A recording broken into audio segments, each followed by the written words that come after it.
रहेको छ नेपाल प्रहरीमा ट्राफिक प्रहरीको स्थापना कहिले भएको हो। यसको सही उत्तर रहेको छ जुन तपाईले स्क्रिनमा देख्न सक्नुहुनेछ विघ्नोसमा 2007 सालमा रहेको छ। दोस्रो प्रश्न रहेको छ नेपाल प्रहरीको पहिलो महिला प्रहरी को हुन्। यसको सही उत्तर रहेको छ चैतमाया डङ्गोल। अर्को प्रश्न रहेको छ नेपाल प्रहरीमा कहिलेबाट महिला ट्राफिक प्रहरीमा भर्ना लिन थालियो। सन् 1968। नेपाल प्रहरीको विधिवत रूपमा कहिले स्थापना भएको हो।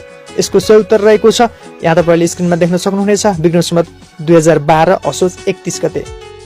पाँचौं प्रश्न रहेको छ नेपाल प्रहरीमा आइजिपी अफिसको स्थापना कहिले भएको हो। विघ्नोसमा 2008। पहिलो प्रहरी महानिरीक्षक को हुन्। यसको सही उत्तर रहेको छ तोरण शमशेर जबारा 2007 चैत 28 गते। सातौं प्रश्न रहेको छ चौकीदार प्रहरीको स्थापना कहिले भएको हो। यसको सही उत्तर रहेको छ सन् 1860। कोतवाली प्रहरीको स्थापना कहिले भएको हो। यसको सही उत्तर रहेको छ सन् 1905। नेपाल प्रहरीको इतिहासमा 6 वर्ष महानिरीक्षक बन्ने आइजिपी को हुन्। खड्गजित बराल। नेपालले इन्टरपोलको सदस्यता कहिले प्राप्त गर्यो। यसको सही उत्तर रहेको छ विघ्नोसमा 2024 मा गरेको थियो। 11औं प्रश्न रहेको छ प्रहरी ऐन कहिले जारी भएको हो। विघ्नोसमा 2012 असोज 31 गते। महानगरीय प्रहरीको स्थापना कहिले भएको हो। यसको सही उत्तर रहेको छ 2063 मङ्सिर 1 गते। नेपाल प्रहरी सम्बन्धी व्यवस्था वर्तमान संविधानको कुन धारामा गरिएको छ। यसको सही उत्तर रहेको छ धारा 268। नेपाल प्रहरीमा केनाइन शाखाको स्थापना कहिले भएको हो। विघ्नोसमा 2024।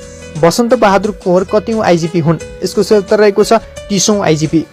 महानगरीय प्रहरीको स्थापना कहिले भएको हो। यसको सही उत्तर रहेको छ विघ्नोसमा 2063 मङ्सिर 1 गते। पर्यटक प्रहरीको स्थापना कहिले भएको हो।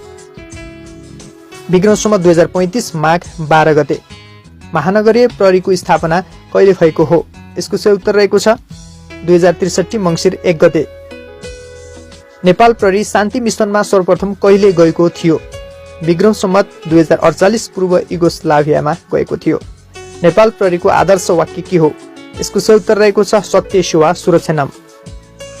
नेपाल प्रहरीमा कतिवटा सेवा छन् सेवा समूह छन् भनेको छ। यसमा दुईवटा रहेका छन् प्राविधिक प्रहरी र प्राविधिक र जनपद प्रहरी समूह। नेपाल प्रहरी कुन मन्त्रालय अन्तर्गत पर्दछ भनेको छ। यो नेपाल प्रहरीको सही उत्तर रहेको छ गृह मन्त्रालय अन्तर्गत पर्दछ। 23औं प्रश्न रहेको छ वर्तमान नेपाल सरकारका गृह मन्त्री को छन्। यसको सही उत्तर रहेको छ रमेश लेखक। 24औं प्रश्न रहेको छ प्रहरी नियमावली 2071 हालसम्म कति पटक संशोधन भएको छ भनेको छ। यसको